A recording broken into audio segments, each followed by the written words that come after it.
नमस्कार मित्रांनो, सुरेश पवार के मी आपल्या यूट्यूब चॅनलमध्ये सर्वांचं हार्दिक स्वागत आहे. आज आपण इयत्ता 11वी मधील पहिला जो चॅप्टर आहे some basic concepts of chemistry त्यातला लास्ट पार्ट आणि very very important mole concept and molar mass. तर मोल कन्सेप्ट आपण अगोदरच कंपोजिशन ऑफ मॅटर या 9th मधल्या चॅप्टरमध्येच पाहिला होता आणि कालच्या सुद्धा आपण लेक्चरमध्ये मूल कन्सेप्टविषयी थोडासा भाग पाहिलेला आहे आणि त्याच्यावर आधारित मी प्रॉब्लेम सुद्धा टाकले होते. परंतु काही विद्यार्थ्यांना ते सोडवता आलेले नाहीत. त्यांनी रिक्वेस्ट केले की आम्हाला हे एक्सप्लेन करा. तर आपण पुन्हा एकदा अतिशय महत्त्वाचा असा हा कन्सेप्ट मोल कन्सेप्ट हा घेतो आहे. या चॅप्टरमधील हा शेवटचा पार्ट आहे. मोल म्हणजे काय? मोलची definition. 1 mole is the amount of substance that contains as many entities or particles as there are atoms in exactly 12 gram of carbon 12 isotope.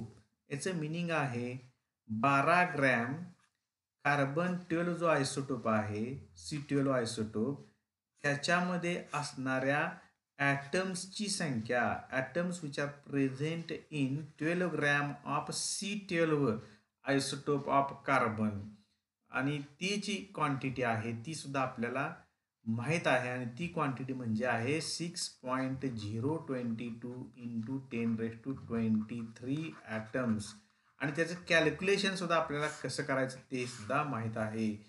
तर हे कसं काढलेलं आहे तर त्याच्यानुसार 1 mole is the amount of substance that contains as many entities म्हणजे जेवढे 12 gram carbon 12 मध्ये ॲटम्स आहेत तेवढ्या ॲटमची संख्या म्हणजे 1 मोल आहे.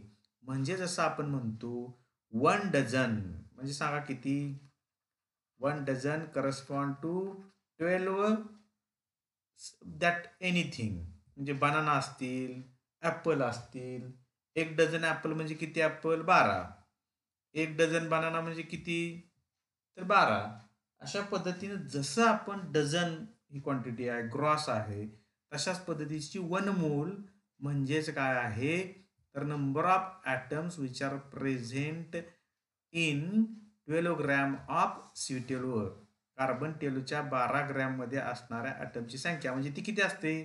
तर 6.022 इंटू 10⁻23 ॲटम्स आणि त्यालाच म्हटलेलं आहे अव्होगॅड्रो नंबर. त्यालाच अव्होगॅड्रो कॉन्स्टंट असं म्हटलं जातं आणि ते सुद्धा याच्यामध्ये आपण येणार आहे. पण हे कसं आलं ते आपल्याला माहीत पाहिजे. म्हणजे हे जी फिगर आहे नंबर आहे तो कसा आला? अव्होगॅड्रो कॉन्स्टंट कसा आला? त्याच्यासाठी आपल्याला हे रिलेशन माहीत पाहिजे. Let us calculate the number of atoms in 12 gram of carbon 12 isotope म्हणजे 12 ग्रॅममध्ये किती ॲटम्स आहेत ते आपल्याला कॅल्क्युलेट करायचे आहेत.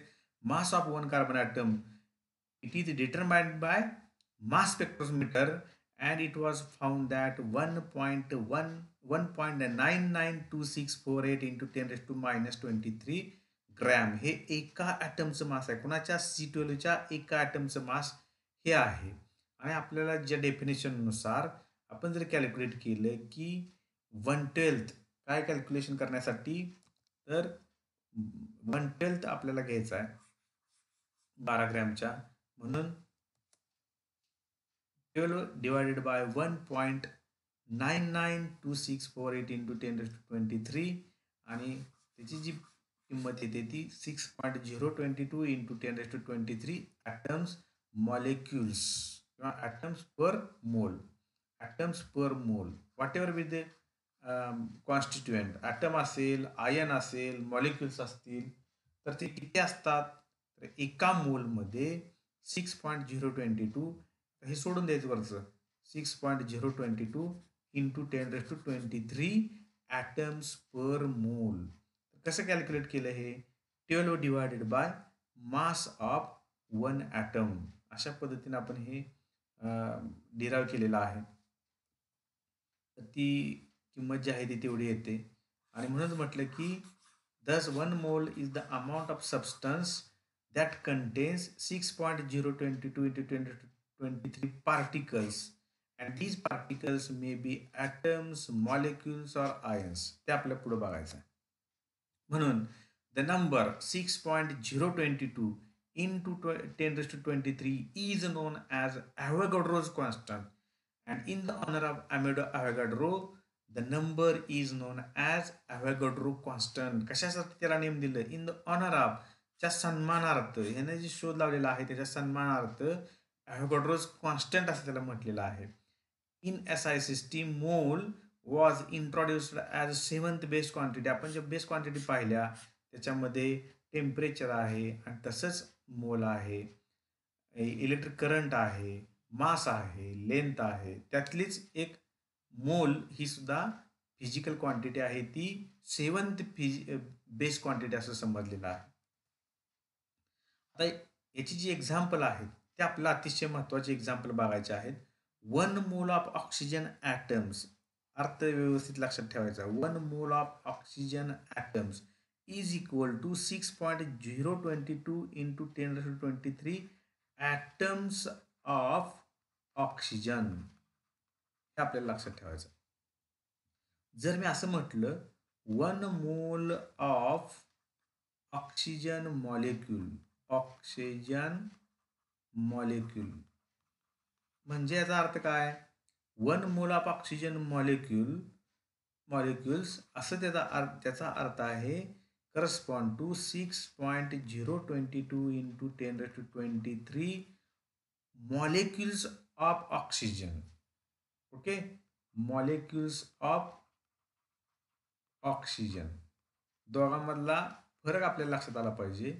1 मोल ऑफ ऑक्सिजन मॉलिक्यूल म्हणजेच काय? 6.022 into 10⁻23 molecules of oxygen, and which is equal to 2 into this 6.022 into 10⁻23 atoms of oxygen. म्हणजे 1 मोल ऑफ ऑक्सिजन मॉलिक्यूल जर असेल तर 2 into 6.022 into 10⁻23 ॲटम्स म्हणावं लागेल. आणि 1 मोल ऑफ ऑक्सिजन ॲटम्स असं म्हटलं तर number of atoms is equal to Avogadro number, जेव्हा Na. आणि मॉलिक्यूलमध्ये म्हटलं, कारण एका मॉलिक्यूलमध्ये 2 ऑक्सिजनचे ॲटम्स असतात, 2 ॲटम्स ऑफ ऑक्सिजन. एका मॉलिक्यूलमध्ये 2 ॲटम आहेत, म्हणून आपलं जेव्हा मॉलिक्यूल असेल 2 into Na एवढे ॲटम्स असतात. हा अतिशय महत्त्वाचा कन्सेप्ट आपल्याला लक्षात आला पाहिजे. 1 mole of water molecules correspond to again 6.022 into 10⁻23 molecules of water. आणि मला नंबर ऑफ ॲटम्स जर विचाराल तर आपल्याला कसं कॅल्क्युलेट करता येईल? H2O मॉलिक्यूलमध्ये किती ॲटम्स आहेत? There are 3 atoms in H2O molecule, 1 oxygen and 2 hydrogen. Number of atoms 3 per molecule. आपल्याकडे मॉलिक्यूल किती आहेत? एवढे आहेत. म्हणजे याला आपण काय म्हणतो? Na. 3 into Na असं त्या एवढे ॲटम्स असणार आहेत. या 1 मोल वॉटर मॉलिक्यूलमध्ये 3 into Na ॲटम्स, त्यामध्ये 2 into Na हे कोण आहेत? तर हायड्रोजन. आणि 1 into Na हे कोण आहेत? ऑक्सिजन. तर हायड्रोजन आणि ऑक्सिजन सुद्धा आपल्याला नंबर ऑफ ॲटम्स टोटल किती, ऑक्सिजनचे किती, हायड्रोजनचे किती हे सुद्धा कॅल्क्युलेट करता येईल. 1 मोल ऑफ सोडियम क्लोराईड म्हणजेच काय? 6.022 इंटू 10⁻23 NaCl मॉलिक्युल्स किंवा फॉर्म्युला युनिट्स, एवढे फॉर्म्युला युनिट्स. जर तुम्ही म्हटला तर Na प्लस किती? तर Na प्लस सुद्धा 6.022 into 10⁻23 Na plus ions and 6.022 into 10⁻23 Cl minus ions. आणि मॉलिक्यूल म्हटलं तरी सुद्धा 6.022 इंटू 10⁻23 फॉर्म्युला युनिट्स म्हणजेच NaClचे. कारण एका NaClमध्ये एवढेच Na प्लस आहेत आणि तेवढेच Cl मायनस आहेत. अशा पद्धतीने आपल्याला फॉर्म्युला युनिट काढता येतील, Na प्लस किती काढता येतील, Cl मायनस किती काढता येतील. हा जो फॉर्म्युला आहे तो अतिशय महत्त्वाचा आपल्याला लक्षात ठेवायचा आहे की नंबर ऑफ मॉलिक्युल्स दिला असेल तर 1 मोल मॉलिक्युलचा दिला असेल तर नंबर ऑफ मॉलिक्युल्स, त्यातनं ॲटम काढायचे असतील तर आपल्याला एका मॉलिक्यूलमध्ये किती आहेत ते बघावं लागतील, जसं आपण H2O साठी बघितलं. फॉर एक्झाम्पल आणखी एक एक्झाम्पल आपण घेऊया. 1 mole of CO2 molecule is equal to dash dash atoms. तर 1 मोल ऑफ CO2 मॉलिक्यूल म्हणजेच एका मॉलिक्यूलमध्ये किती ॲटम्स आहेत? 3 ॲटम्स आहेत. म्हणजे 3 इंटू Na एवढे ॲटम्स असणार आहेत. It will contains 3 into Na. Na म्हणजेच काय? Avogadro number that is 3 into 6.022 into 10⁻23 atoms total असणार आहेत. Number of oxygen atoms present in 1 mole of CO2 molecules असं जर विचारलं तर काय म्हणणार आपण? 2 इंटू 6.022 इंटू 10⁻23. असं का? तर एका मॉलिक्यूलमध्ये किती ऑक्सिजन आहेत? 2 आहेत. अशा पद्धतीने आपला ॲव्होगॅड्रो नंबरचं ॲप्लिकेशन हे लक्षात ठेवायचं आहे. नंतर मोलार मासकडे आपण जाणार आहोत. The mass of 1 mole of substance, element or compound in grams is called molar mass. आता आपण म्हटलं की the mass of 1 mole of substance. 1 mole of substance म्हणजे किती मॉलिक्यूल? 6.022 इंटू 10⁻23 मॉलिक्यूलचं जे मास आहे ते मॉलिक्यूलचं मास म्हणजेच काय आहे? 1 मोल. 1 मोल means the mass of 6.022 into 10⁻23 molecules. त्याचं मास जे आहे त्या मासला मोलार मास, मास ऑफ 1 मोल is known as molar mass, and the molar mass of an element in grams is numerically equal to atomic mass of that element in U, that is unified mass or atomic mass unit. अशा पद्धतीने आपल्या molar mass ही एक संकल्पना माहीत पाहिजे. For example आपल्याला इथे बघायचं आहे की हायड्रोजनचं जे ॲटॉमिक मास आहे ते 1 unified mass or 1 atomic mass unit, आणि मोलार मास जर पाहिला आपण तर 1 ग्रॅम पर मोल असं म्हणू. 1 ग्रॅम पर मोल ॲटम. आणि कार्बनचं जर पाहिलं आपण तर 12 ग्रॅम पर मोल. ॲटॉमिक मास 12 आहे, ऑक्सिजन 16 आहे. आता आपण एक विचार केला की 16 ग्रॅम ऑक्सिजनमध्ये किती ॲटम्स आहेत? How many atoms are present in 16 gram of oxygen and 1 gram of hydrogen. Number of atoms present in 16 gram of oxygen and 1 gram of hydrogen.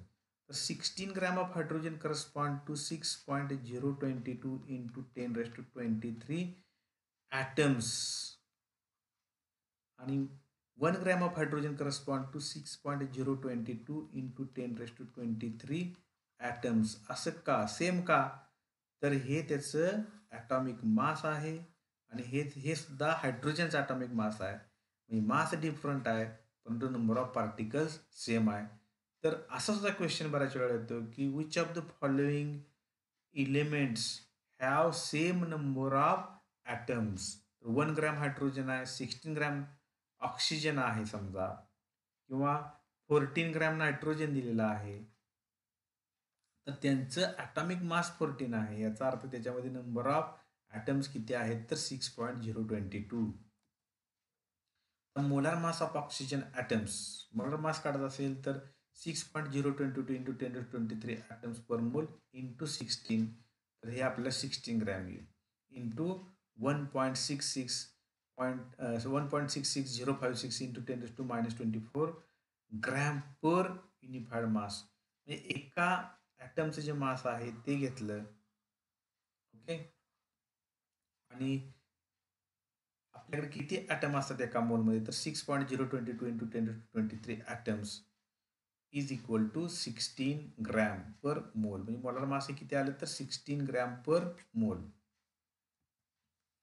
Molar mass of any substance existing as a polyatomic molecule in grams is numerically equal to its molecular mass of or formula mass in U, that is atomic mass units. आपल्याला लक्षात ठेवायचं आहे की carbon dioxide असेल त्याचं molecular mass काढायचं आपल्याला.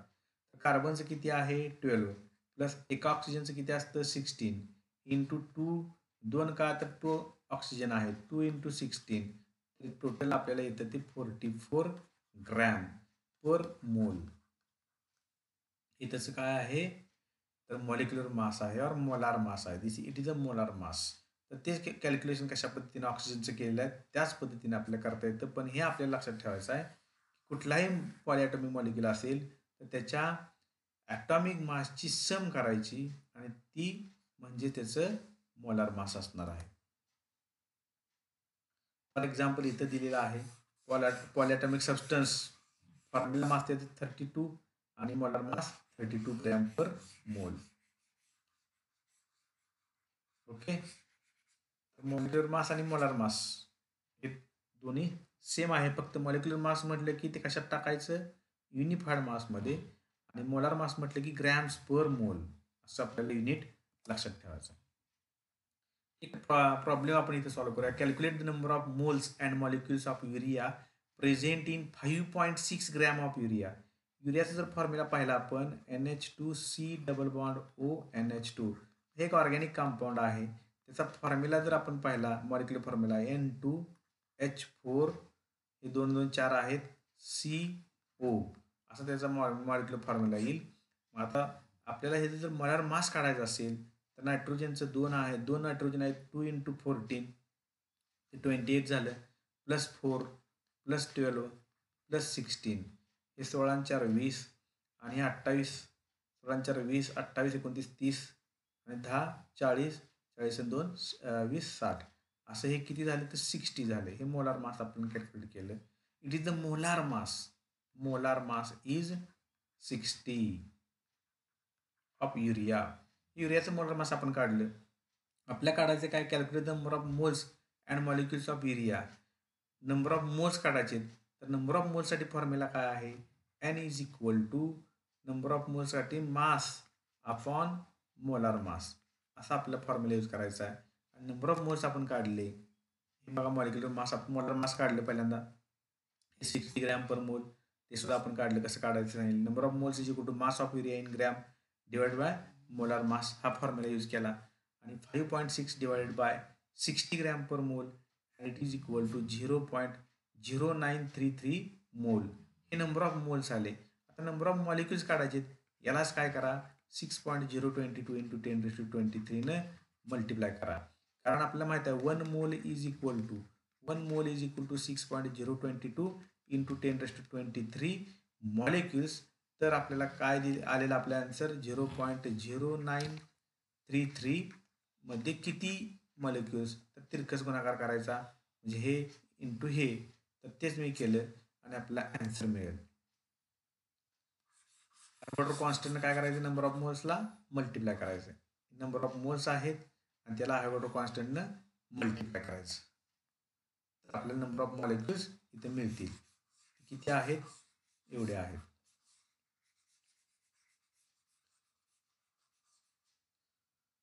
Okay. 5.618 × 10⁻22 molecules एवढे मॉलिक्युल आले. आपल्याला जर प्रश्न विचारला की नायट्रोजन किती त्यातले नायट्रोजनचे ॲटम्स किती असा जर प्रश्न विचारला तर NH2CONH2 याच्यामध्ये नायट्रोजन किती आहेत हा एक आणि हा दुसरा 1 आणि हे 2 असे 2 आहेत. एका मॉलिक्युलमध्ये 2 आहेत तर एवढ्या मॉलिक्युलमध्ये किती तर is equal to 2 × this number एवढे काय असणार आहेत नायट्रोजनचे ॲटम्स असणार आहेत. टोटल ॲटम्स जर विचारले आपल्याला तर हे 2 नायट्रोजनचे 4 2 6 4 हे 2 2 4 2 6 7 आणि 8 8 × हे एवढं असं एवढे मग आपल्याला ॲटम्स मिळणार आहेत. नंबर ऑफ ॲटम्स इंडिव्हिज्युअल काढू शकतो आपण टोटल नंबर ऑफ ॲटम्स काढू शकतो. Calculate the number of. आता या चॅप्टरवर काय आपल्याला लक्षात ठेवायचं आहे की प्रॉब्लेम कसे सोडवायचे. या चॅप्टरवर आधारित प्रॉब्लेमच जास्तीत जास्त आपल्याला विचारले जातात परीक्षेमध्ये. Calculate the number of atoms in each of the following. 52 moles of argon त्यामध्ये ॲटम्स काढायचे. कसं काढणार आपण नंबर ऑफ मोल्स दिलेले आहेत ॲटम्स काढायचे तर काय करणार ॲव्होगाड्रो कॉन्स्टंटनं मल्टिप्लाय करणार. याला डायरेक्ट 52ला मल्टिप्लाय करायचं. 52 युनिफाईड मास ऑफ हेलियम. आता हेलियमच्या बाबतीमध्ये ॲटॉमिक मास किती आहे? 4 आहे. Atomic mass is 4 unified mass. Number of moles ते आपल्याला काढता येतील. 13 नंबर ऑफ मोल्स येणार आहेत. ते कसे काढायचे ते आपण बघूया. हेच आता मी सांगितलं पहिला जो प्रॉब्लेम आहे तो आपल्याला असं सोडवता येतो. डायरेक्ट मल्टिप्लाय केलं. कशाने मल्टिप्लाय केलं ते बघा. 52 इंटू 6.022 इंटू 10⁻23 ॲटम्स. त्याचे नंबर ऑफ ॲटम्स एवढे आले. दुसरा जो प्रॉब्लेम आहे 32, मी सांगितले की atomic mass of helium, mass of 1 atom of helium is equal to 4 unified mass. आणि आपल्याला माहिती आहे 4 unified mass is equal to 1 helium and 52 unified mass म्हणजे किती? तर 13. तर असं आपल्याला 13 ॲटम्स ऑफ हिलियम मिळतील. आता आणखीच लास्ट होता ह्यातला जो प्रॉब्लेम आहे, calculate the number of atoms in each of the following. 52 gram of helium, त्याच्यामध्ये किती आहेत बघायचं. 52 gram of helium, mass of 1 mole of helium is equal to 4 gram. आणि 52 मध्ये किती मोल आले? 13 मोल आले. 13 इंटू 6.022 आपल्याला नंबर ऑफ ॲटम्स आले 78.286. तर हा प्रॉब्लेम सोडण्याचा तुम्ही प्रयत्न करा. याच्यावर आधारित आणखी प्रॉब्लेम तुम्ही सोडण्याचा प्रयत्न करा. हा सोडवून दिलाय मी, पण कसा सोडवला हा जरा व्यवस्थित पहा. गॅसेसच्या बाबतीमध्ये आपल्याला मोल्स अँड मॉलिक्युल्स हे पाहायचं आहे. तर 1 mole of any gas occupies a volume of 22.4 dm³ at standard temperature and pressure. आता स्टँडर्ड कंडिशन ज्या आहेत टेम्परेचरच्या आणि प्रेशरच्या त्या कोणत्या आहेत? STP कंडिशन म्हणजे 0 degree Celsius temperature and 1 atmospheric pressure is known as STP, standard conditions of temperature and pressure. And 1 mole of any gas at this condition occupies a volume of 22.4 litre. म्हणजे कुठलाही gas असेल, hydrogen आहे त्याचं 1 मोल आहे, ऑक्सिजनचं 1 मोल, नायट्रोजनचं 1 मोल, हेलियमचं 1 मोल, यांचे जर 1 mole of each, 1 mole of each of these contains how many molecules, or before that they occupy the volume of, यांचं जर व्हॉल्यूम आपण घेतलं तर ते किती असतं? तर ते 22.4 लिटर एवढं व्हॉल्यूम असतं. आणि ह्या सगळ्यांमध्ये जर आपण पाहिलं यांच्या सर्वांचं व्हॉल्यूम किती आहे? तर 22.4 लिटर. तर हे जर पाहिलं आपण 2 ग्रॅम आहे, 2 ग्रॅमचं व्हॉल्यूम किती? 22.4 लिटर. हे किती आहे? 32 ग्रॅम आहे. 32 ग्रॅम असून सुद्धा व्हॉल्यूम किती? 22.4 लिटर. हे किती आहे? तर हे आहे 28 ग्रॅम. तरी व्हॉल्यूम किती? 22.4 लिटर. हे किती आहे? तर 4 ग्रॅम. 4 ग्रॅमचं व्हॉल्यूम किती? 22.4 लिटर. तर मास जरी वेगळं असलं तरी 1 mole of this substance and hence we have to consider the volume 22.4 litre at 0 degree Celsius and 1 atmospheric pressure. These are the standard conditions of temperature and pressure. तर आपल्याला अतिशय महत्त्वाचा हा जो कन्सेप्ट आहे, 1 mole of any gas occupies volume of 22.4 litre. याच्यावर आधारित सुद्धा which of the following 2 gases will have same volume. 1 gram जर हायड्रोजन असेल तर त्याचं व्हॉल्यूम किती असेल? तर 11.2 लिटर. आता आपण पाहिलं 2 ग्रॅमचं तर 22.4, 1 ग्रॅमचं किती? 11.2 लिटर. असं सुद्धा कॅल्क्युलेशन आपल्या बऱ्याच वेळेला करावं लागणार आहे. नंबर ऑफ मोल्स काढायचे तर volume of gas at STP divide by molar volume. Molar volume किती घ्यायचं? 22.4 लिटर. म्हणजे एखादा गॅस दिलेला आहे आणि त्याचं व्हॉल्यूम दिलेलं आहे, volume of gas at STP आणि 22.4 लिटर. समजा 6.4 लिटर दिलेला आहे एखादं गॅस, तर आपल्याला नंबर ऑफ मोल्स काढायचे तर 6.4 डिवाइड बाय 22.4 लिटर असं आपल्याला काढता येईल. तर number of moles of gas काढायचे असतील तर volume of gas divide by molar volume. Molar volume किती असतं? 22.4 लिटर. नंबर ऑफ मॉलिक्युल्सला काय करणार? तर परत ॲव्होगाड्रो कॉन्स्टंटनं मल्टिप्लाय करायचं. एक प्रॉब्लेम आपण लास्ट सोडूया आणि इथे थांबूया. Calculate the number of moles and molecules of ammonia in a volume of 67.2 DM³ DM³ म्हणजेच काय litre of it measured at STP. अतिशय महत्त्वाची कंडिशन दिलेली आहे STP. नंबर ऑफ मोल्स काढायचे अँड मॉलिक्युल्स. पहिल्यांदा नंबर ऑफ मोल्स काय काढण्यासाठी 67.2 डिवायडेड बाय 22.4 लिटर असं आपल्याला काढावं लागेल. म्हणून ही जी गिवन आहे त्याच्यानुसार हा फॉर्म्युला येईल आणि फॉर्म्युल्यानुसार 3 मोल हे नंबर ऑफ मोल्स येतील. नंबर ऑफ मॉलिक्युल्स काढायचे तर त्याला काय करणार आपण number of moles into Avogadro number of molecules आपल्याला मिळतील. तर ते किती येतात 3 इंटू 6.022 इंटू 1023 आणि हे एवढे येतात 18.066 इंटू 1023 मॉलिक्युल्स. अशा पद्धतीनं आपण हे प्रॉब्लेम कसे सोडवायचे हे पाहिलेले आहेत. तुम्ही घरी सोडण्याचा प्रयत्न करायचा आहे. Calculate the volume in DM³ occupied by 60 gram of ethane at STP. STPला 60 ग्रॅम ऑफ इथेन. इथेनचा मॉलिक्युलर फॉर्म्युला सांगतो तुम्हाला मी. CH3 सिंगल बॉन्ड CH3 म्हणजेच काय C2H6 हा त्याचा मॉलिक्युलर फॉर्म्युला आहे. त्याचं मोलर मास काढा आणि मोलर मास काढल्यानंतर आपल्याला लक्षात येईल की त्याचं व्हॉल्यूम आपल्याला काढायचं. 60 ग्रॅम म्हणजे किती मोल्स हे पहिल्यांदा डिटरमाइन करा आणि ते डिटरमाइन केल्यानंतर तुम्हाला व्हॉल्यूम काढता येईल.